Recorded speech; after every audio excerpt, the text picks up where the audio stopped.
We're going to move on now, though, and talk about the fallout from the Jeffrey Epstein case that clearly continues to have an impact from the White House to Capitol Hill. A House panel probing the government's handling of the case is releasing more files from it obtained from the Epstein estate. And the latest release from the House Oversight Committee includes a letter the White House said did not exist. It's a typed message with what appears to be the outline of a woman's body. President Donald Trump signed the letter as part of a birthday book sent to Epstein back in 2003, but he has denied signing it.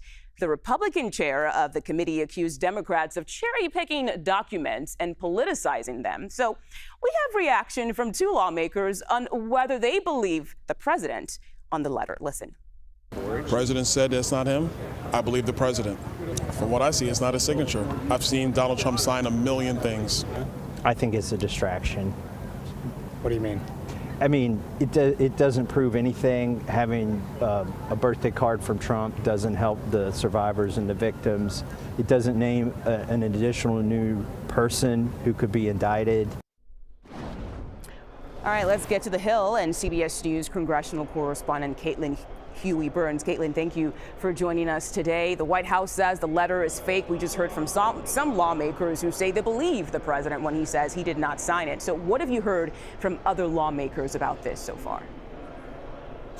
Mugo, great to see you. This is essentially coming down on party lines. The two lawmakers that you heard in that clip are Republicans, and we've also heard from the House Speaker and other Republican leaders essentially saying that they believe the president and that the president says this is not his signature. Now, I should also note that you featured Thomas Massie, Republican, in that last clip. He is the one that's actually calling for that discharge petition to bring to a vote on the House floor for more documents to be released. So he has been leading a bipartisan charge to get more of these documents released. So it was interesting to hear what he had to say there. But basically, we are hearing Democrats and Republicans essentially go into partisan kind of warfare here. I should note, too, that the House leadership wants this to go through the Oversight Committee. And the Oversight Committee has subpoenaed for a lot of these documents.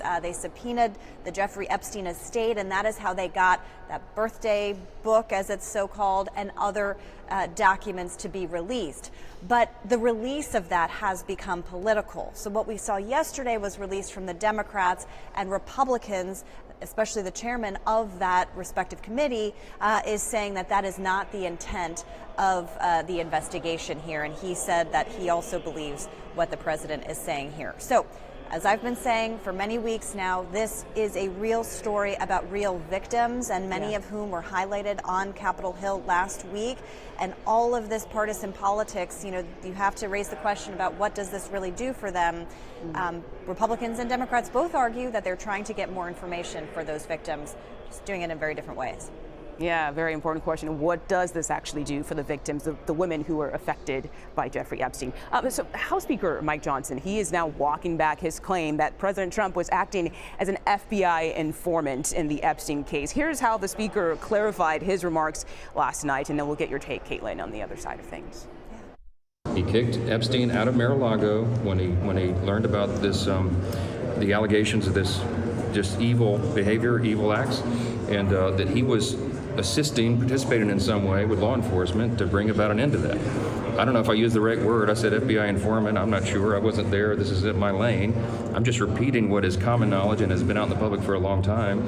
President Trump was never a hindrance to the Epstein investigation. He was trying to assist in that.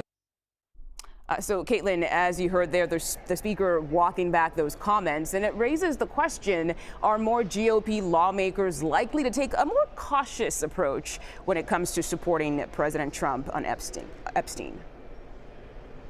Yeah, well, Mugo, last week the House voted on a measure to essentially give the Oversight Committee jurisdiction over all of this and essentially say, hey, we're going to follow this through the Oversight Committee, because that comes as you do have some Republicans like Massie and most Democrats calling for a full vote on the House floor to have more transparency around this issue, release more documents.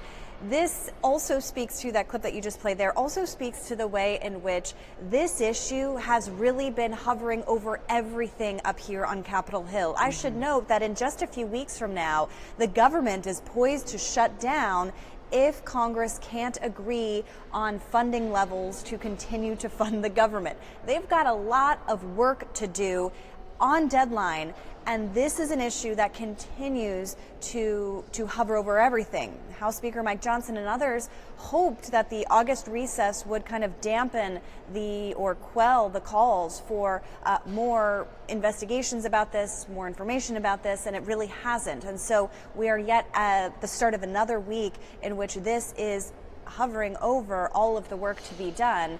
And you can start to sense the frustration that leaders up here have when they're asked about this issue, and rightfully so, because more information is being released about it.